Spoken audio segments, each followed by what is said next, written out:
नमस्कार मंडळी, आज माझ्या माय मराठी यूट्यूब चॅनलमध्ये आपले सर्वांचे खूप खूप स्वागत आहे। तर आज तुम्हाला मी पाटा, वरवंटा, खलबत्ता कसा साफ करायचा नवीन आणल्यानंतर ती प्रोसेस दाखवणार आहे। तर तुम्ही व्हिडिओ पूर्ण पहा। आज मी पाटा, वरवंटा आणि खलबत्ता पहिल्यांदा घेतल्यावर कसा साफ करायचा ते दाखवत आहे। तर त्यासाठी साहित्य काय काय घेतले पहा। एका वाटीत मी तेल, हळद घेतलेला आहे। त्याच्यानंतर हा जोंधळ्याचा जो आपण चाळून कोंडा राहतो तो घेतलेला आहे। त्याच्यानंतर हे तांदूळ एक वाटी भिजवलेले आहे मी, ते घेतलेले आहे। रात्री भिजत घातलं होतं मी। पाणी घेतलंय, त्याच्यासाठी शेंडी घेतली आहे नारळाची, ही शेंडी आहे।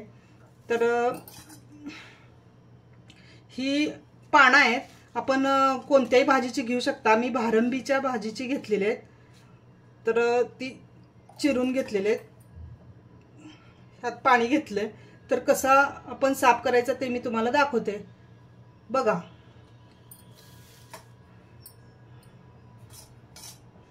हा पाटा स्वच्छ धुवून घ्यायचा असा पाण्यानं।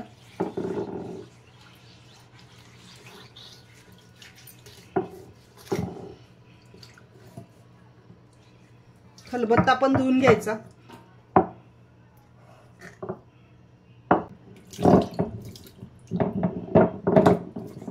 पाण्यानं धुवून घ्यायचे दोन्ही पण। हा वरवंटा सुद्धा धुवून घ्यायचा आहे स्वच्छ पाण्यानं, पाणी काढायचं त्याचं।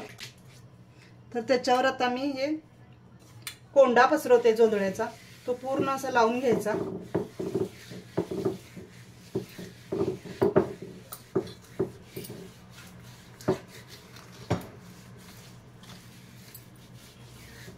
आता हे याला लावायचं आहे, आपल्या वरवंट्याला पण लावायचं आहे। असं सर्व बाजूने लावून घ्यायचं, तसं घासून पण घ्यायचं आहे। हा जरा कोंडा ठेवून घासून घ्यायचं आहे। याच्यानंतर मी ह्या बत्त्याला सुद्धा ते लावते आहे।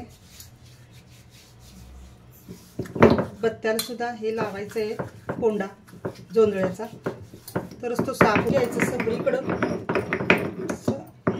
करून घ्यायचं।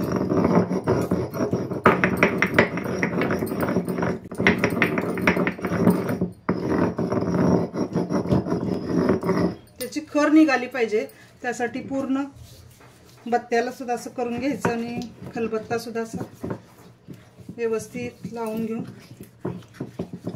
पूर्ण त्याची खर निघण्यासाठी पसरवून घ्यायचा हा कोंडा। हे बाजूला सुद्धा असं पसरून घ्यायचं, थोडंसं पाणी घालून करून घ्यायचं।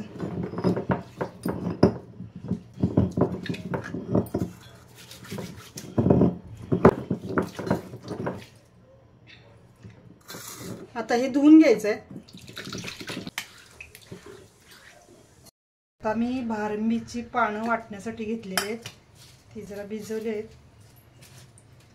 तर आपण ह्यात दुर्वा घेऊ शकतो किंवा कोणती भाजी घेऊ शकतो वाटण्यासाठी।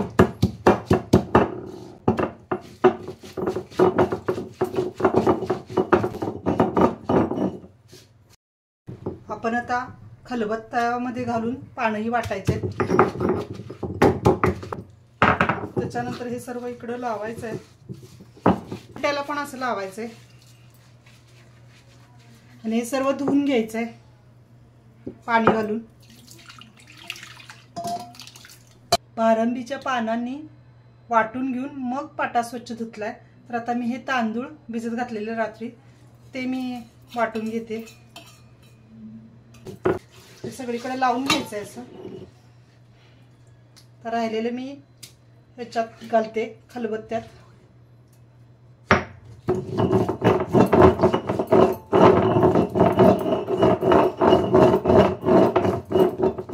हे सर्व बाजूने लावून घ्यायचं आहे पाट्याला।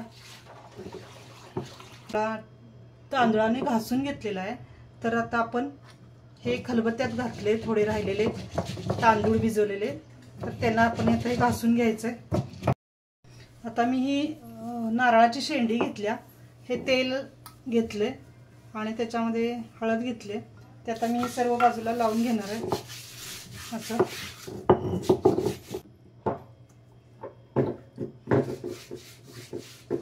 खलबत्त्याला पण असं लावायचं.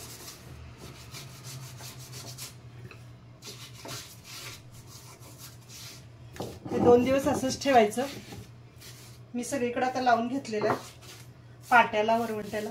आता हे 2 दिवसानंतर धुवून काढायचं आहे. आपला पाटा तयार होतो, वरवंटा पाटा. तर तुम्हाला माझा व्हिडिओ आवडला असेल तर माझ्या व्हिडिओला लाईक करा, नवीन असाल तर सबस्क्राईब करा. धन्यवाद. तर 2 दिवसानंतर माझा असा पाटा वरवंटा खूप छान झालेला आहे. वापरण्यासाठी मी आता हा घेत आहे. तर खूप सुंदर खलबत्ता सुद्धा झालेला आहे. तर अशा पद्धतीने तुम्ही हे करून बघा.